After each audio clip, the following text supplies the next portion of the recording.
The Brill Shaving Cream Company presents The Foster Bunkham Show, starring noted expert Professor Foster Bunkham, with special guest Cassius King of radio station KRFH.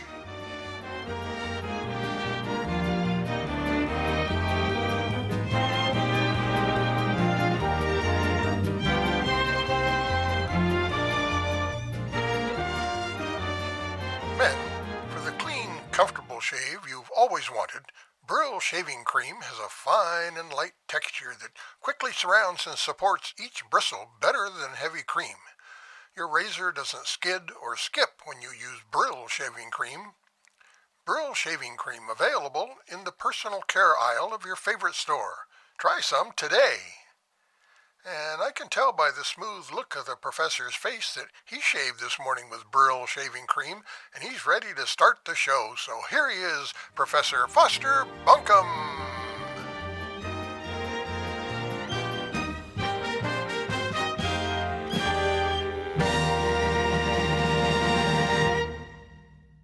Today we have something a little different.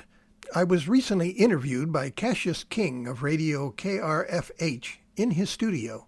We chatted about Trinidad history. That's Trinidad, California. And here's that interview.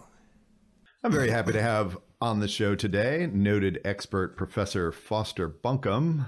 Welcome, Professor. Thank you for having me on. I understand that you have a story of how one man saved the Yurok village of Churai and maybe the whole world from being destroyed? Yeah, that's correct. I'm not sure the date of this story, but it appears to have been sometime late 1800s. And who is this miracle man? Well, his name was Trinidad Pete. And one day, when he was visiting relatives in Churai during a big storm, the villagers could see and hear a sea lion on a rock out in Trinidad Bay. He was up on the highest point of the rock, groaning and barking, and his body was swaying back and forth in a circular motion with his head pointed upwards towards heaven. And was that unusual? Not in itself. However, this sea lion was near white in color, and white was a sign of bad luck to the Yurok people. The people decided that his behavior could only mean he was praying for the world to come to an end. Oh, that would be discouraging.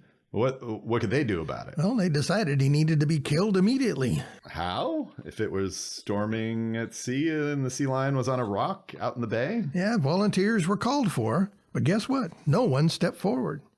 Well, Pete, seeing no other volunteers, he stepped up and said that he'd do it. You mean Pete volunteered to go out and kill the sea lion? Exactly. He swam about 200 yards out to the rock, climbed up, and tried to stab the sea lion with his knife.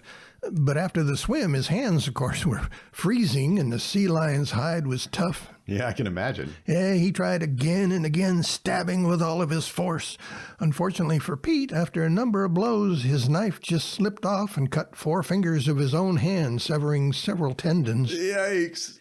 And the sea lion, he just finally dived off the rock, and Pete had no choice but to swim back to shore, near death himself by the time he made it back. The villagers held their breath. But the world didn't end. Pete had saved it from destruction. What happened to Pete? Well, Trinidad Pete died in 1934, and he's buried here in the Trinidad Cemetery. Well, thank goodness for Trinidad Pete. None of us may be here today. And there you have another moment in Trinidad history with Professor Foster Bunkham. Tune in again next time for more of the Foster Bunkham Show.